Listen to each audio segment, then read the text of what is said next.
What is up, everyone? We are live. It is February 3rd. We're into February now. College basketball is in full swing. Conference plays in full swing.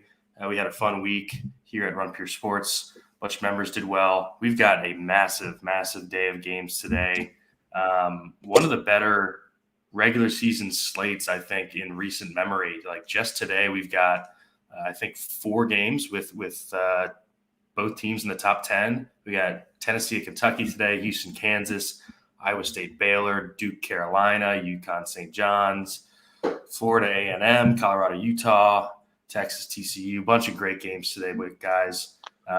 Kurt, I'll bring you in first. Big day. You know, the main slate doesn't have all those good games because a lot of those are like the marquee national TV games a bit later in the day. But overall thoughts on the slate of games that we've got for this Saturday? Overall, it's amazing. I kind of wish it was somehow we had the old format where we had some of the 3:00 games or whatever, or I don't know. I feel like it was longer before, but yeah, I still think it's great. It's a huge day for college basketball, and it's going to be 3 awesome slates. Excited to get after it. People usually fall asleep or get busy during those afternoon and night slates, so we'll have a chance to take advantage of that too. I'm excited to do it. Yep.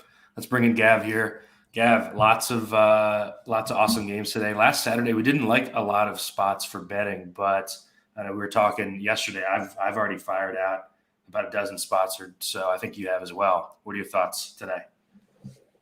Yeah, I mean, how about Utah State, San Diego State? I mean, how dare you not give any love to the Mountain West? I did that on purpose. Yeah, there's some great games. Pretty interesting slate. Like, there's no nuclear totals. We got some that are like just above 150 and a lot of competitive spreads. So, yeah, we'll see. We're gonna have to hit injury news, but let's dive in. Yeah, we got 12 games to get to here on the DFS slate. We'll dive right in. Starting us off with Arkansas. They keep putting Arkansas on slates. Arkansas has been a tough nut to crack basically the entire season. Musselman struggling a bit. They're down to 107 at Ken Palm Gav, but they did pick up a win against Mizzou during the week. They've got a bunch of news going on, a couple guys away from the team. You can Google that yourself to see what the rumors are. But Gav, I know that you dialed into their situation right now, and you think you have a pretty good read on it. Ken Palm's got this game, LSU 78-72, so good total here. I see LSU -6, 153 tote at DraftKings. Take us away on the Arkansas stuff. Yeah, I mean, you got 2 good tempos, LSU 49th, Arkansas 61st. You know, the 72 possession projection might even be a little light, but, you know, efficiency is going to be kind of the question mark here. After the Missouri game, like Musselman was talking about, like they're making a conscientious effort not to shoot from 3. They literally took 6 against Missouri.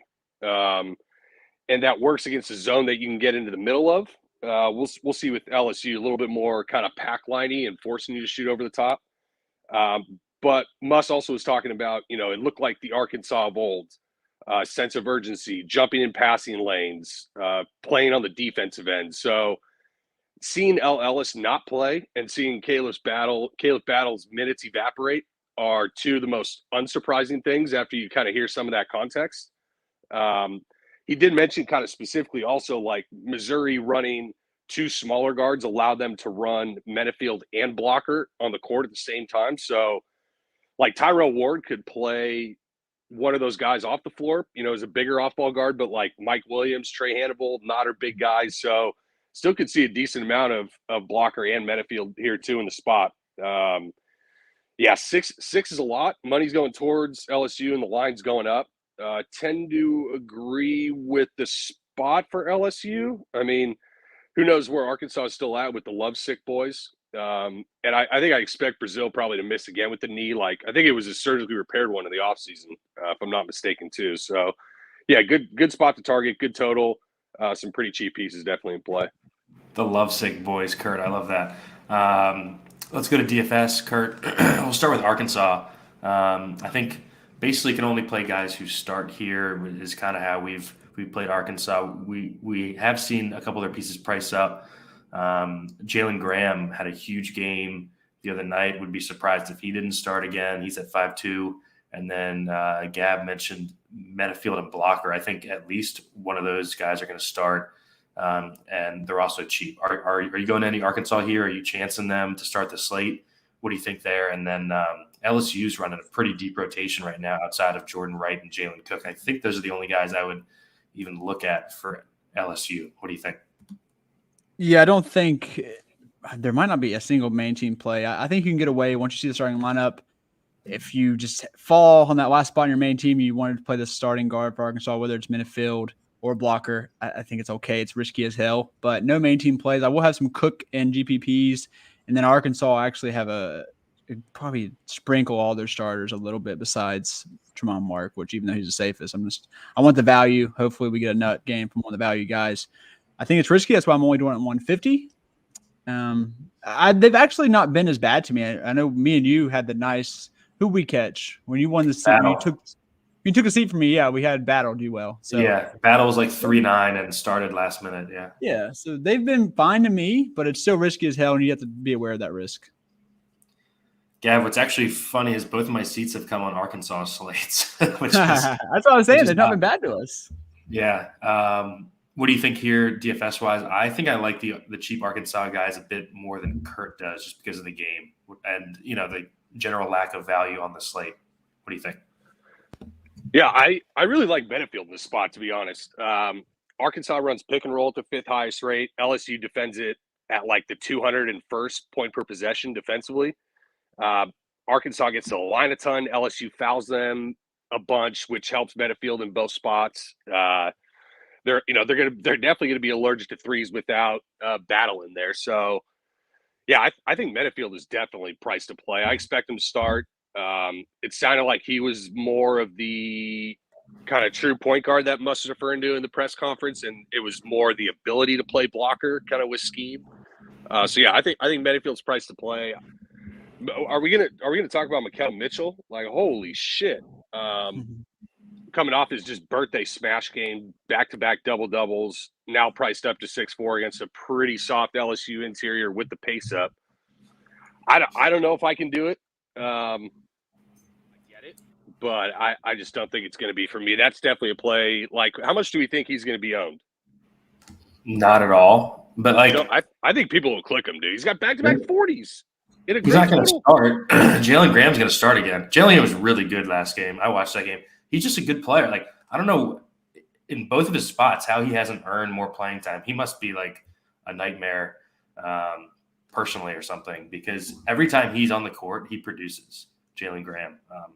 But yeah, no, I mean, back-to-back 40s, hard to ignore, but in the mid-6Ks for a guy with over 7 fouls per 40, I'm definitely not using Mitchell.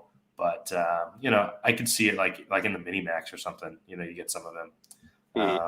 Any LSU guys for you here before we move on? Oh, God, not really. Yeah, even like can't run a Milwaukee. Yeah, I think I'm pretty much out on LSU. I think Jalen Cook is pretty interesting. This is a spot where Arkansas can definitely get loose with the ball, and LSU can get looks from three. So you're going to need steals and threes from Cook. I think you can do it. Price is very doable. He'll be unowned. So if you wanted to mix him in, I think he's a play. Look what Bates just did to him. I mean, we could definitely see one of these LSU guys just going nuts. That's 8K Tamar Bates to you. Imagine. Jody's got it live on in his restaurant. What's up, Jody? Thanks for the help. Let's move on to some better games here. We got Yukon and St. John's. Awesome game here in Big East. Yukon 30 Ken Palm. St. John's 36. DK's got a Yukon out to -4 again, Gav. I picked up the 2.5 last night, and we're both on the under here, under 146.5. Game thoughts for you here. We have Caravan questionable. I expect him to play. He played through his injury last game. Yeah, I mean, this game was really close in stores. Johnny's lost by 4. They had a 6-point halftime lead. That was also without Klingon. And Caravan was like a non-factor in that game. So, UConn's won 9 straight since the loss at Seton Hall. The Johnnies have lost 4 or 5, even though they're one of the most trendy, long shot futures bets that people are starting to get behind.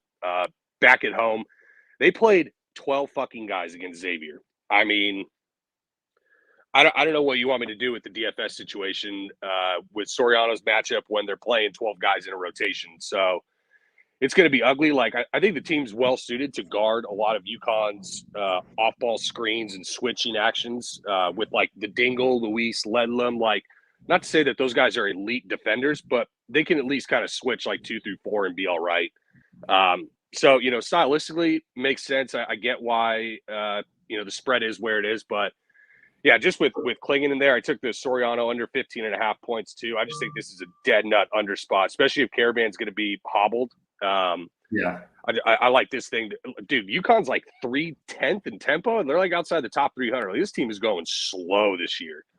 I think they just know that they can outplay teams even in a low possession game. They have more talent.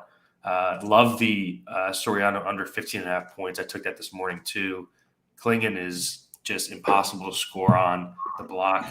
I think the only other guy, Oduro was the only guy to score more than 15 against him, and it was last game. So yeah, I'll play that. Yeah, and we took that Oduro under too. Kurt, let's translate that into DFS here. Soriano's priced up after the 50 burger. I'm not going there against Klingon. Ledlum was really popular during the week at that 6K price. He's played 30 plus minutes in 3 straight games. I think he's okay. I think in DFS, I'm looking to like Castle or a price down Klingon off of the foul game. What do you think? I'm very well aware of how low the floor is for Klanigan, but I'm very close to locking him at 150. And if I know I can lose, and the thing is, I'll know early so I can go out and enjoy my Saturday. I'll lock 150. If he does bad, I'm not. You cannot lock him at 150. Kurt. Oh baby, I can. It's $150. Who gives a shit? If Darvin Klingon beats me, I don't care. It's like the dude has one of the best fantasy. Like I literally jerk it to his fantasy point per minute rate, and if that kills me, I'm not going to be mad at him or myself. I'm just going to be like, okay, I took the risk. Oh well, let's go enjoy the Saturday, or I'll go enjoy the afternoon slates, which is fucking loaded. Like who gives a shit? We'll get the money back. Full time always cracks me up with the Mizzou fat jokes. Bro. Gav, thoughts on Klingon's price? We were talking before we went live. Since he came back, he had like the ramp-up game. He had the game that he crushed, then the 45-point blowout, and then the foul game. So we don't really know what his minute ceiling is here. I think in a close game, he probably plays, 25-ish? Under 7K, he could annihilate the slate if he doesn't foul here. What do you think? Still, like, tough matchup stylistically for him. It's not like St. John's is just easy to score against with their matchup zone. Dude, he could play. I kind of think you're right. Like 22 to 23, maybe 24 is kind of like what I would project him, kind of median minutes wise. I don't know if his ceiling is anything more than 27, 28. I just don't see him playing 30. They don't need to. Like, they got Samson Johnson. They're playing well already. I just don't see him pushing them at this point of the season before it gets kind of later into conference play and kind of into the tournament. But, yeah, dude, Klingon at 6'7", even in the 22 minutes, can still do it for sure. I think the lack of minute ceiling kind of caps like the 40 to 50s that, could come more frequently like he did against a Gonzaga type. But, yeah, he's definitely in play. It's probably someone that I'll be a little bit underweight to just because the floor can be pretty low and it's a tough matchup that I'm already on the under end. Yeah. So we'll see. It's going to be interesting. I think he's a fun play for Castle Klingon. Yeah, I think he's a fun play for the qualifier. Why don't you give a quick Castle take? You were early on him last game. What do you think about Castle here, Gav? Yeah, he was just in a spot where it was off like 2 blowouts and a couple foul games. And I think the more hobbled that Caravan is, like the more Castle's going to have to do offensively. I don't know if it's going to be to the tune of 14 shots and going 7 to 14 from the field, but yeah, I think he's fine. I don't love him with the price elevation now on the road in this spot. Had a much easier matchup at home against Providence last time. But yeah, still in play. I think he's still fine for DFS. Yeah. All right, let's move on. Penn State, Indiana, big news spot here. We got the news early though with the Big Ten requiring their teams to put out news. It actually helped us today. So we've got Xavier Johnson out. Malik Renew is going to be in, and Kanye Clary for Penn State out here, Gav. Renew's in? I saw Indiana minus 5.5, total of 149, pretty high total. Penn State's been playing fast. What do you think stylistically here? Yeah, Indiana got their bounce back win against Iowa. 8 of 20? They shot 22 threes against Iowa. Shot 36%, out rebounded him 45-33. We'll see. Penn State's off that just disgusting, greasy win at the rack. Now second leg of a back-to-back roadie, 1,000 miles away without Clary, and you have to beat Indiana from the perimeter pretty much. So, the thing about Penn State, number one pick and roll frequency in the country. And guess what? Without Clary, that's just going to be all Ace Baldwin. So, getting to 49 at the rack is got to be about the worst matchup possible in the Big Ten for someone, and he did it. So, yeah, I mean, he goes right back into the equation. Penn State, 96th percentile press rate. Indiana, second percentile offensive point per possession against the press. Makes sense. They can't hold on to the fucking ball. And now you have Johnson. Now you have Cardio Cups out. Well, maybe Xavier Johnson not against the press is probably better for Indiana. I'm not even totally sure, but yeah, Cardio Cups getting smothered by Ace Baldwin is not ideal, but he's also 3-3. So yeah, a couple spots here. We know about the bigs against Penn State angle. Indiana paced up at home. I think Ware's still a great play, even if Renault plays. So yeah, a couple spots that I think we could definitely get to here. Did you come up with Cardio Cups, or did you steal that? That was I think Waddell says that. Greg Waddell. Cardio Cups is good, yeah. Kurt, he's 3-3 here. We don't have Xavier Johnson. We played some cups when Johnson was out earlier this year. He's had some okay games, and he's had some games where he plays 28 minutes and gives you 5. Thoughts on him with no Xavier Johnson? Thoughts on Penn State without Clary? Ace Baldwin got me that seat on Wednesday with a 49 at the rack. That was awesome. But he was 7,200 then. Now he's 86 here. DFS thoughts on this game? Yeah, so obviously the big. I can't believe Renault's playing. It looked kind of bad. I watched that entire game. It looked bad. I'm surprised he's playing, but still going to play Ware. Probably I'm going to lower what I had. I was about to go really very heavy. And all Cups is going to do is dribble the ball up the court and give the ball to Mackenzie Magpo. I don't know how to say his name, but I love that guy. I think he's extremely fucking good. I don't care. They could have made him 7K. I was probably still going to get some MMA exposure to him. And I think 6'6". I think people think that's high too, but I think his upside's huge. I think he's going to get a shit ton of usage here. As long as Trey Galloway just doesn't try to be a hero or something, I think we see a 30 or 40 from Mbako. How the fuck do you say his name, dude? You had it right there, you dope bozo. Mbako? I thought that's what it was. I'd rather say I'm gonna call him Baco. It's easier. Just Baco for me. He's probably my favorite play in this game, honestly. I like all the Penn State guys are absolutely play. Baldwin, like Gavin said, going for that at the rack is insane. I will have those in the player pool, but I guess my outlier here was I want to be overweight on him in Baco. Hey, Gav, on the Penn State side, outside of Ace, do you have any interest? We saw Zach Hicks play big minutes. He's under 5K here. We got him projected for 33 minutes. I kind of like that for under 5K. Hicks has been usable in certain spots. Any interest in him? I was bummed to see DeMarco Dunn priced up above 5K. He actually only played 22 minutes. He was really good when he was out there, but above 5K, it's a little tougher to get to him. What do you think? Yeah, Dunn only played those minutes with Kern fouling. So it's now above 5K, we didn't even see the 28 to 30 minute, spot for him. I think Hicks is a great play. More of a stretch 4, I think could work really well for an Indiana team that, struggles immensely with defensive ball rotations. Just a little bit of swing in the ball, and Hicks is going to find himself with multiple open threes here.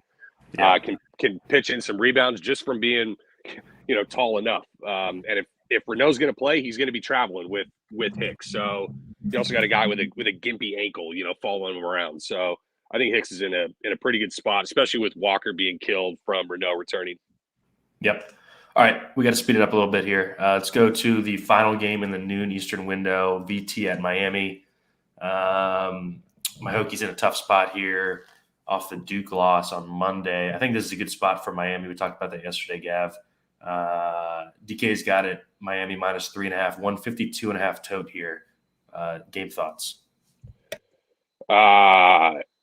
Pretty much tied for the highest total on the slate, kind of sneakily. Like, you don't think of these like, well, I guess Virginia Tech, you don't usually associate them with like just up and down, ton of offense, much more like a methodical, set piece run offense.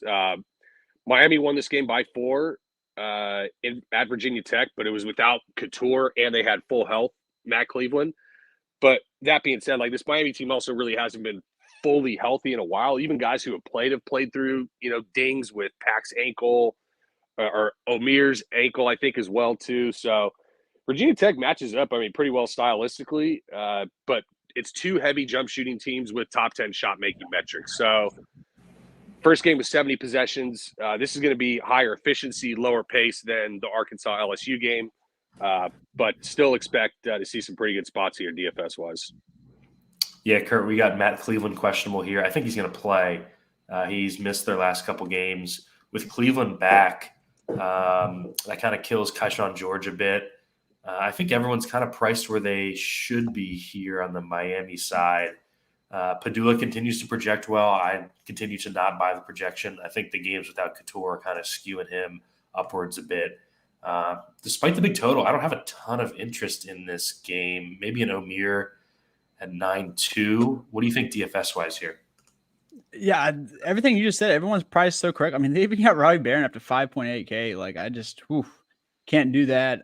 Could I see Omir going for 50? Yes. Could I see Couture getting absolutely hot from 3? Yes.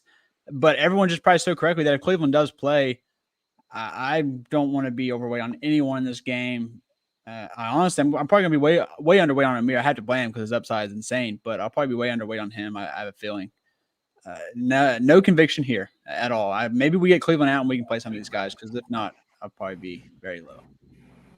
Gav, what do you think DFS-wise? Do you have the same take, or do you like anyone here? It's a big total. I don't know if I'm in love with Omir. Like, he didn't have a very good game against them in the first time. I think it was like 12-5, and it wasn't really through foul trouble. Like, he picked up his second foul like with a minute and a half in the first half. So yeah, in theory, should be able to smash his front court, but didn't really do it the first time. Wooga, what do we think about Wooga? Like, just under 7K. He's going to have the good shot volume. Like, I don't know how much Cleveland back really affects him. Like, I think he's kind of slated for his, 10-plus shots, 5-plus boards, couple assists. He does only have 2 stocks in his last 4 games, and this is not a great matchup to pick him up in. So it could be lacking there. I think Wooga's in play. Couture and Padula, I think, are only cash plays for me at their price. I think ceilings are just going to be too tough for them to reach, short of just bananas shooting. And if they go 7-9 from 3, they go 7-9 from 3, and they beat me. But yeah, I'm not going to have much of them in GPPs. Yeah, I think Wooga, Cleveland, Omir are my favorite plays. You're probably not playing Pack above 7K, and George will be out of the pool if Cleveland's back. All right, let's move on to the SEC. South Carolina at Georgia. DK's got this Georgia -2, 139 total. Gav, Georgia rotation pretty shit showy. They've had a couple guys have basically career games over the last few weeks, so their price tags are up. What do you think about this game here? South Carolina off a really good 10-day stretch. Yeah, I mean, if you date filter on Bart Torvik for like the last 2 weeks, basically teams playing 4 games, the top 3 teams in the country, Purdue, Yukon, Houston, we know that. 4th best team, South Carolina. Like, when you beat Kentucky at home, when you beat Tennessee on the road, like, that's going to happen. Their 3-point defense in those 4 games, 24 and 94, 25%. Their opponents are shooting from 3, so that's obviously unsustainable. We got South Carolina off like the fake wins, and then we got Georgia 2 straight losses, OT at Florida, and then was leading Bama the whole game until Bama outscored them by 21 in the final 10 minutes to not only win but cover too. So there was also rumors of like the flu going around that team. So it's not like too surprising that they fell, at the end, but I went back in on the spot with Georgia minus the 1.5. The South Carolina drop coverage, like versus someone like a Desmarais or a Kane, those guys should have room to operate. But yeah, the Georgia rotation is pretty rough, and gonna be a little bit tough to get to. Not a great total here, so more of a secondary game I'd be looking at. Yeah, not much interest for me here, Kurt. We're kind of behind, so you want to make it quick on South Carolina? Yeah, I mean, you all know how I feel about this game. Like with Hill back, with Stoop back, I think the rotations are way too muddy. I'm playing Michi Johnson in my 150. I see no reason on playing anyone else in this game. Can someone go off? Yes, but you're just firing into the sun. No. All right, yeah. For me, I think it'd be Michi. We've seen Talon Cooper play well of late. My note in the playbook here for non-RPS subs, we saw Miles Studi come back last game. He played 20 minutes. He was, 25, 28 before the injury. So at 5K, I think he's an interesting tournament play.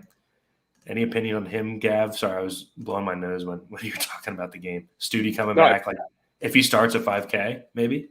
Yeah, getting a good pace up. I mean, I'm fine with it. I don't think it's a priority play by any means, but you can mix him in for sure. I actually think Abdul Rahim is kind of interesting for GPPs. Like, he's fouled out in 2 straight games, but is also like a 30-plus minute guy, and we've seen him take double-digit 3-pointers a couple games ago. So this is a guy that pretty good shooter. He could get hot, maybe like a Abdul Rahim 3-point prop potentially, but I think he's in play just for the shooting ceiling he could provide you in this spot. Yep. All right, let's move on. Let's go back to the Big East. Marquette at Georgetown. Gav, you noted that Georgetown's been a bit feisty. They've been losing games, but they've been competitive in games, a lot more competitive than they were last year. DK's got this Marquette minus 12, 152 total. So another big one on a slate without that many high totals here. Game thoughts on Marquette at Georgetown. We've got Cam Jones questionable here. He's missed the last couple games. We don't have any idea of his availability yet. Yeah, Marquette at this point, 5 straight wins. The best win on that stretch was at St. John's, though, so still haven't answered really all their questions. They also beat Georgetown by 30 at home earlier this year. So, yeah, Georgetown, I thought they were, and then when I looked at, Caravan on the court taking some warm-up stuff. I thought they were feisty. Then I looked, they're 1-3 ATS at home in conference play. They're 1-8. They just fought Providence pretty tough at home, and probably would have beat them if Jaden Epps could be efficient at all. But Marquette's going to keep them away from the rim. It's going to be rough. They're going to turn Georgetown over at a high rate. And yeah, I don't know can they really play Cam Jones here? I guess they could, but do they really need to? I don't think he starts. And they got St. John's, Butler, Yukon after this. I could see them not really pushing Cam in this spot. So yeah, definitely some DFS to look at just with him being out. I think we have to discuss that. Yeah, I think they sit him. Yeah, they have a full week off after this game. I think that they just kind of give him the extra week. Kurt, let's assume Cam Jones is either out or limited. We saw Chase Ross play a ton off the bench last game. He's at 4-1, probably the best cheap guy on the slate. I think Kolek, we saw his upside last game, which is best point guard in the country with a 60 ball in that last game. Thoughts there? And then Jaden Epps, since he's returned from injury, 18 plus shots in 5 straight games.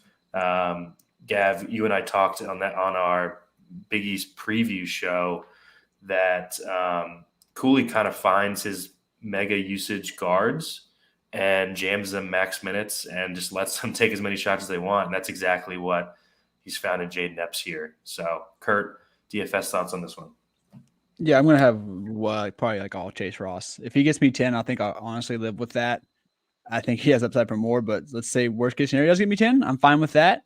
I think a mini stack with all the guards, sadly, but Chase Ross, Bristol, since he's been starting, Epps, Kolek, I think that's even fine too. I'm probably going to use Bristol more as just someone I can swap off of if we get more news as the day goes on.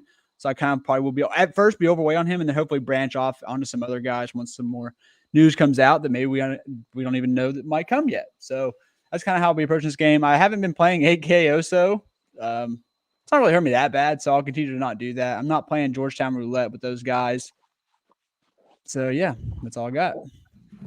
Gav, DFS thoughts here. Kolek up above 9K, but if Georgetown keeps it close, he'll smash this.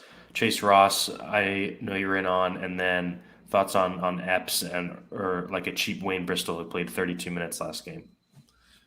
Yeah, I won't make a lineup without Chase Ross today. Even if Cam plays, I'm still playing him. I think without having Sean Jones in the backcourt with Trey Norman clearly not ready. Ross definitely gives a different level of perimeter defense that they kind of need with Kolek. He just doesn't have it. Stevie Mitchell helps, but yeah, Chase Ross is probably the easiest play of the slate. I'm just never going to click Wayne Bristol ever. I get it. He's going to play a lot of minutes at 3-7. So is Gabe Cupps. They're basically the same play. Like, they're out there. They literally don't do dick. So have at it. Yeah, we all got Ben Golded last slate. That was less than fun. I think the only other guy that I would add in here would be Supreme Cook. He's had some good games, and he's going to have a pretty good size advantage down low. I guess he's not that much bigger than Oso, but where you beat Marquette is obviously underneath. And then, man, Jaden Epps, I think he's a fucking awesome play. I played him last slate in one of my 3 lineups for the Q. I think this could be another double-digit 3-point spot. Like, if he could go 4 of 10 from 3, either playing him or taking his 3-point props, I think are how you go about this one. Glad to hear that on Epps because I like him more than the projections do. I think he is a sick play today. I think he could take, 22 shots here. It's just weird seeing Epps at 8K, but he's earned it, Gav. Like he's gonna play 38 minutes and take 20 shots. Cap wise, no. Ish Massoud is in year 9 in college. He will never pop off. It's perfect that Kurt was muted for that. If Massoud has one God. fan, it's me. If Massoud has 0 fans, I've died. Okay. No, but it's 5,300 is ridiculous. I would probably consider him at like 4.2 though. But yeah, all right. Let's move on. Northwestern, Minnesota. DK's got this Northwestern -1 on the road here. Gav, Pharrell Payne questionable. I think he's going to play today for Minnesota. Game thoughts here. I don't really love anything pricing wise for DFS though. Not really. I mean, keep in mind, like Minnesota's had a full week off for not only Pharrell Payne but Elijah Hawkins, who was not 100% like recently in the last couple games. So that's definitely going to help them. Northwestern off the OT loss at Mackey. Now they're on second leg of a back-to-back. Spot definitely says Minnesota, but can you trust them even though, they are playing better? Pretty good stylistically for Northwestern. Minnesota 343rd in defensive 3-point rate. Northwestern top 100 in offensive 3-point rate and 11th best percentage. So, there's going to be points had from the perimeter. Northwestern on the other side, force the overloaded ball side defense allows a ton of assists. So, Minnesota number 2 in the nation behind Hawkins. Not a great DFS game. 141 kind of sounded a little bit high, but yeah, I think especially like if Payne plays, then this game gets a lot more messy too, DFS wise. Yeah, I saw 139 this morning, so it might be on the way down. I don't love anything DFS wise here, Kurt, but I say that for every Northwestern game, and then Boo Booey puts up 45. But that was also in a really high scoring game against Purdue. Do you like anything DFS wise here, or is this a pass? I'll have some Garcia if Payne misses, but it's mostly a pass for me. Hard pass. I don't like Northwestern games. Yeah, same. I think you can play Bowie or a Barnheiser as like a. I think you can play like a Langborg. Langborg's going to give you 30 plus, 32, 35 minutes ish. At 6.2. Having the opportunity to shoot threes against that defense, I think Langborg's in play as well.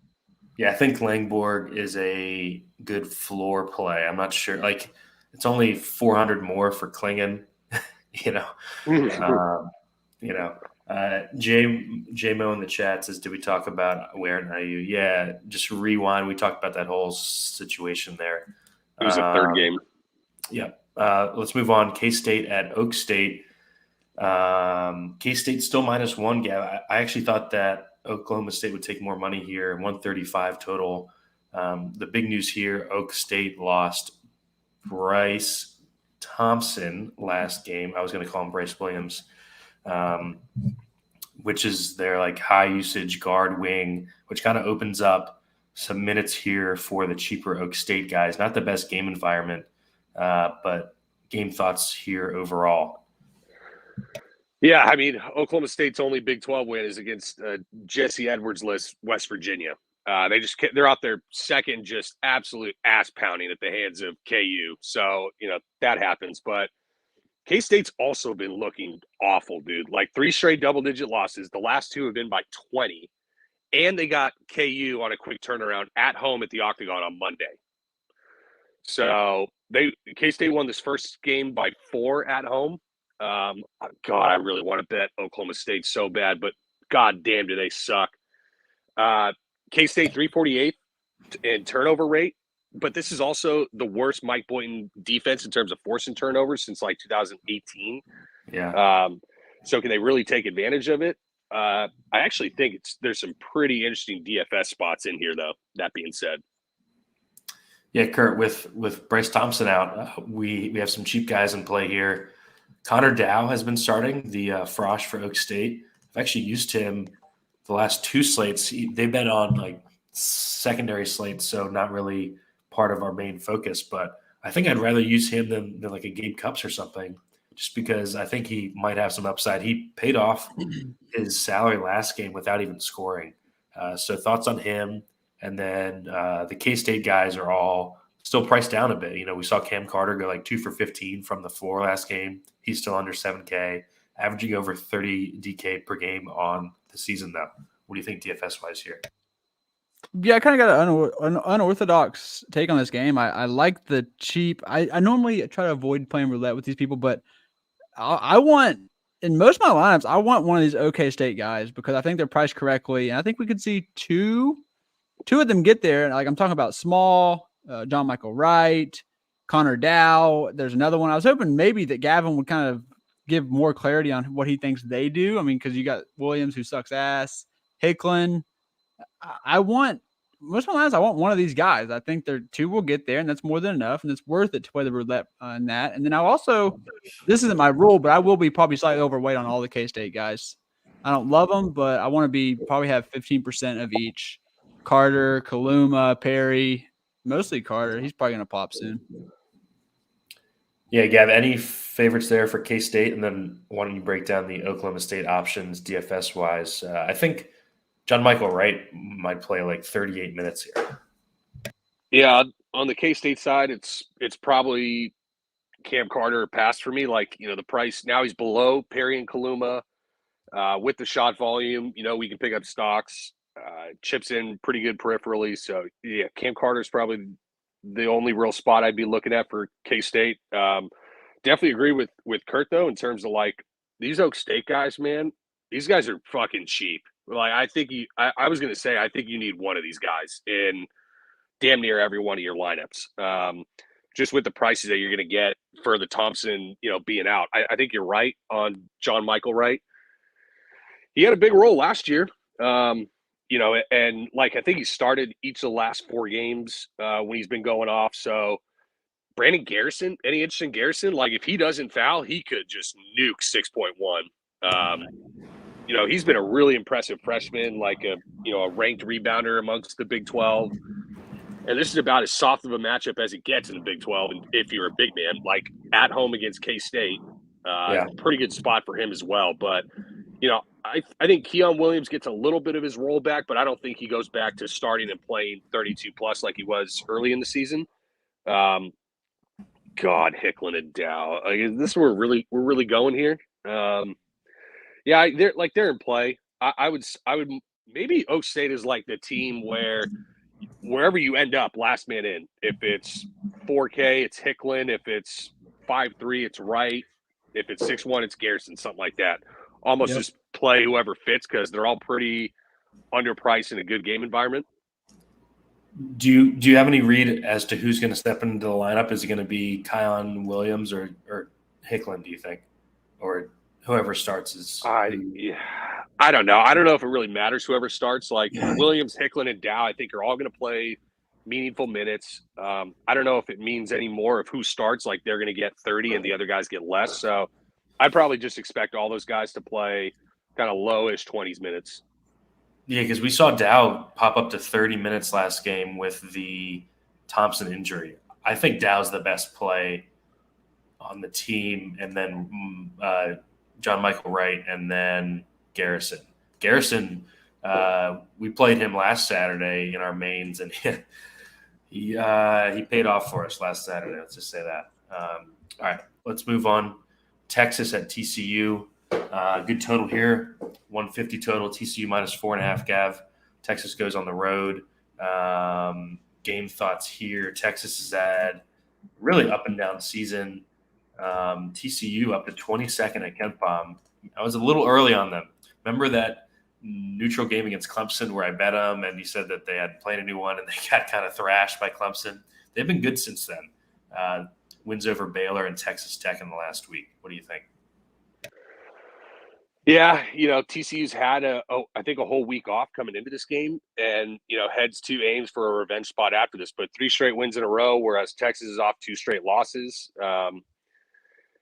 Yes, this I think is the game that has not only pace potential but efficiency potential as well. Like the Arkansas LSU had pace. We were worried about efficiency though.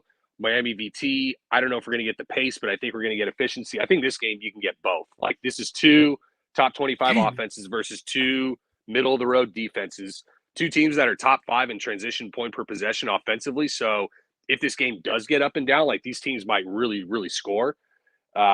Texas, is going to run a lot of pick and roll with Smith, and TCU defends it at a 272nd efficiency. So kind of a sneaky good spot here, but we know TCU is going to assault the rim as well. So those guys should have success. Texas lets it up at like the 306th rate in the country. So yeah, I think this is a spot you're definitely going to want to target for DFS. The prices are, pretty good, I think, on these guys, but definitely some spots that we can get to. Yeah, Kurt, I think we see some points here like Gav does. We've seen the price come down on my guy, Emmanuel Miller. I'm always interested in him.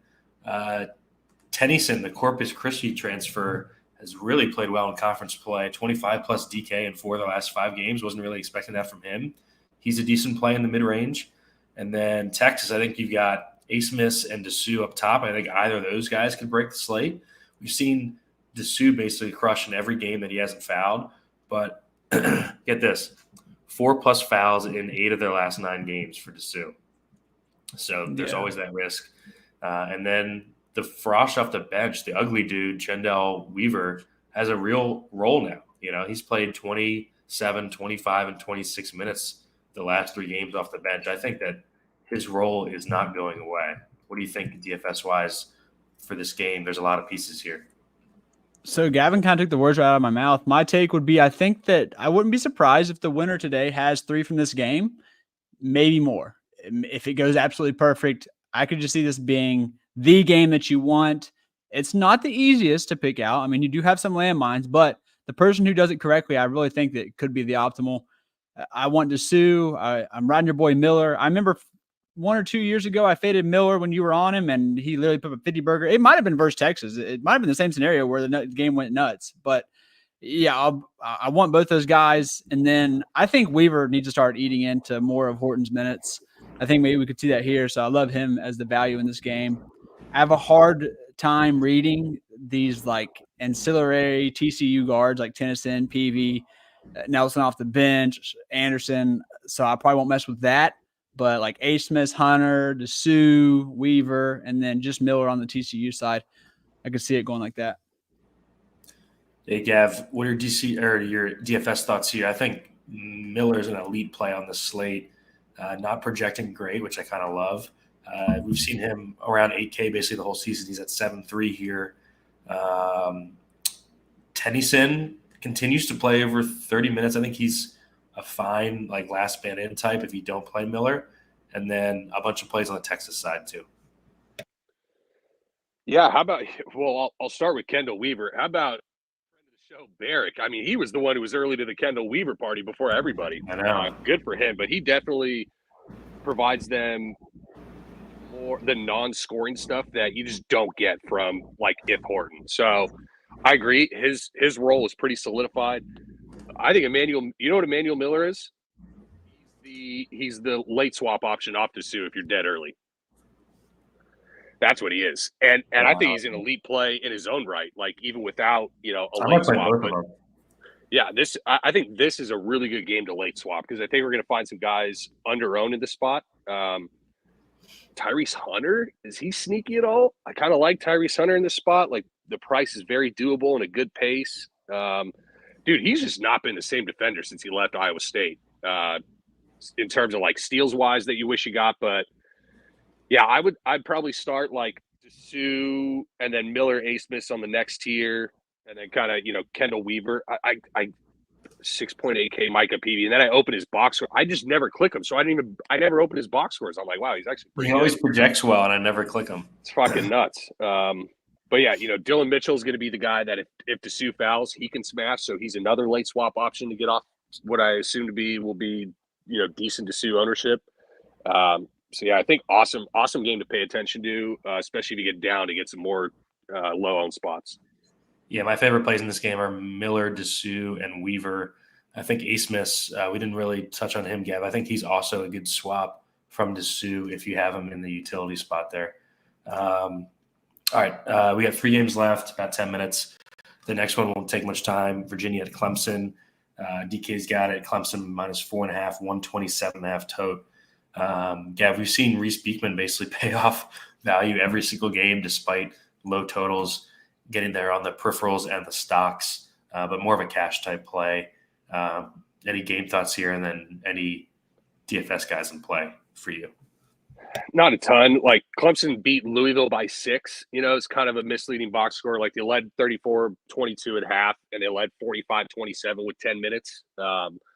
So they hammered them pretty good. But, Virginia's off 5 straight wins, 0 against KenPom top 50 teams. And 3 of them were Notre Dame, Georgia Tech, and Louisville, just the bottom feeders. So, yeah, Virginia's not been good on the road. This is just an ugly-ass total. Like Clemson underscreening is going to be bad for Beekman getting into the lane. He's going to be more reliant on 3-point shots.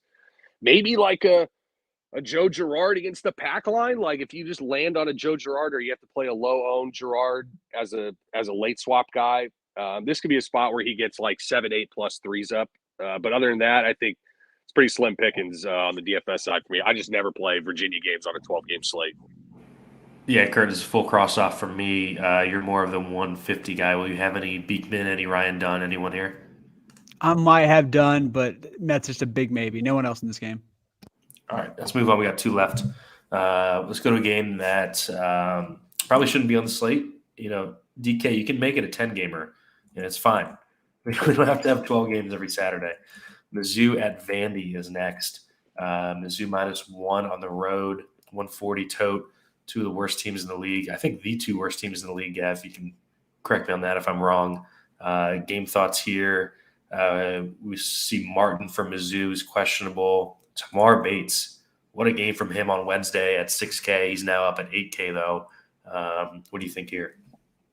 Yeah, these teams are 0-15 in the SEC. So if they were just in the SoCon, it would take it off DK's hands, and they wouldn't play it. But here we are.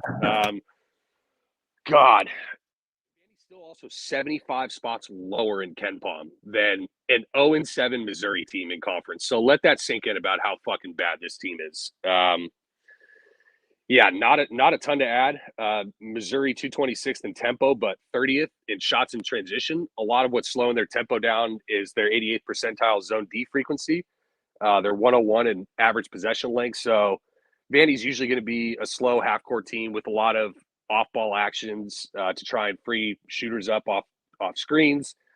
I think I may bet Missouri in this spot just because I just think Missouri is the less shit version of these teams, and I don't think the Vanderbilt home court advantage means anything in this conference. It's the worst on KenPom. So I think not a sterling environment for DFS, but Stack always just seems to start one of these like just random shitters off the bench. So we could get some late swap options depending on who starts. Yeah, he started Jordan Williams last game. He's 3K. Don't love it.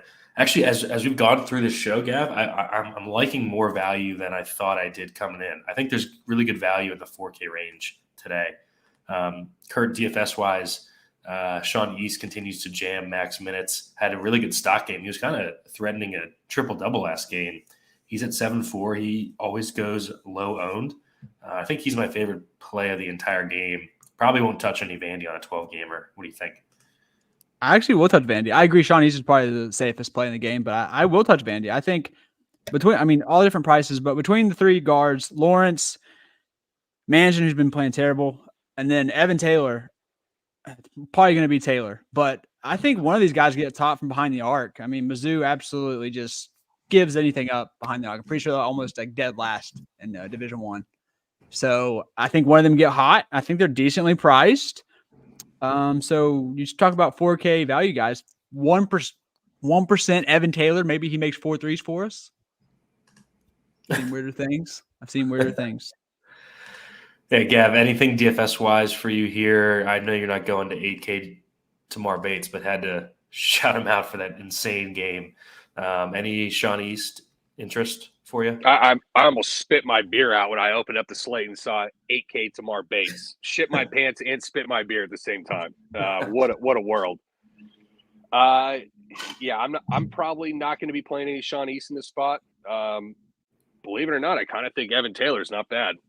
Fouled out against Auburn and did pretty well in his limited minutes against Auburn. And if you can do it on the road in the jungle, then you can definitely do it against Missouri at home. So I think Taylor's another mix-in, although I think there's a couple of better guys like a Kendall Weaver, like a Chase Ross, but Evan Taylor is definitely still in the mix for me.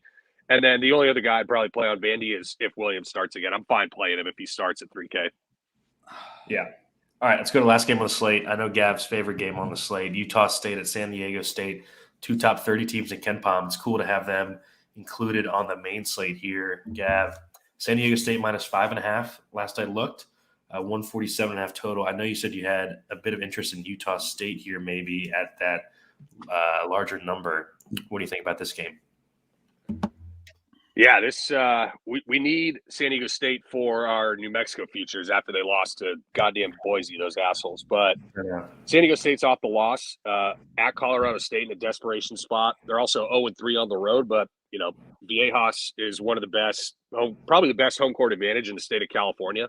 If we're being honest, better than all the Pac-12 guys. So yeah, it's a tough spot for Utah State, but damn, this Utah State team's been good. 3 straight wins after losing at the pit, you know, in a predictable spot. And keep in mind, like Utah State, their last 3 games, Fresno, Boise, San Jose State. These are 3 like mega slow, methodical half-court teams. So a lot of these projections we have to keep in mind, like San Diego State's much faster this year. These projections could be a little bit soft just coming off the 3 games that they had. You got the number 1 Mountain West offense in Utah State versus the number 1 defense in San Diego State. You're going to have Ladie and Osobor down low, number 1 and 2 in Mountain West KenPom Player of the Year rankings. So, yeah, Utah State's in sole possession of first. San Diego State's tied for second. This is an awesome game here. Yeah, awesome game. I'll have to look up which channel it's on. It's probably on like CBS Sports Network or something like that. Kurt, for DFS, we get Osobor and Ladie in the same game here. 2 studs that we don't get to see too often, especially Osobor, who has been just an absolute wagon this year. He's at 9,700, but you know, just jams the stat sheet. Both guys play max minutes. Any interest in either of the studs here? And then for me, it's kind of hard to get to the ancillary pieces on either team. What do you think? Bro, I'm not playing this bullshit. I'm asleep when these teams fucking play, dude. I just rely on Gavin to tell me about these fucking scumbag teams. They usually play slow, and then their studs are like their studs are like 11K. So it's like, okay, cool. Maybe I'll play one of their studs. And they're like 11K. They're just stupid as fuck, dude. Like, I'm not playing any of these fucking dudes, man. Fuck this game. Like, and if it goes to triple overtime, I don't care. That's it. I don't care. I'll lose. I'm not like. Yeah, I kind of want to play these guys more now that Kurt just called them scumbags. Bro, this team could get this game could get up and down a little bit. It could. These offenses are pretty strong. But yeah, I mean, everyone's priced decent. It's not like you're getting. Yeah, but you know, this total thing is 4th highest on the slate, Gav. Do you have a preference with the 2 studs at their price tags? Ladie's kind of had not the best month here, but that's also brought his price down from 10K to 8,500. Yeah, he hasn't been rebounding as much in conference play, you know, as he had been, but it's still Jane Ladie at home at 8,500 in what I imagine is going to be a relatively low-owned spot for him. Yeah. God, Osibor, Osibor's a beast. Man, 9.7 is so goddamn expensive, but there is a lot of value. So I think that is more what keeps him in play than him just being an awesome play at his price in a vacuum. Darius Brown, he's kind of like if you've seen Keenan Blackshear play, a lot of similarities. Like he's going to get his 10 shots. He's going to chip in really well on the peripherals and has pretty high assist upside, whether it's 5 to high single digits, something like that. I think he's in play for sure as a late swap too. Like that's right in the Dessou, A. Smith's range, Emmanuel Miller range. Ian Martinez, the Maryland transfer, he's come on since Max Agbong-Polo got hurt, which has stirred up his usage, but no thanks at 7K. Man, Mason Falsev when he hasn't fouled, he's been, relatively usable, but I don't know about this spot. I think the other spots you got to look here are like a Darian Trammell always has potential. Just shooting was super inefficient last time at Colorado State, but can still give you 20, which is 4X you'll take. Osibor does get a pretty rough matchup, not only on the road, and not only against Ladie, but against Jay Powell.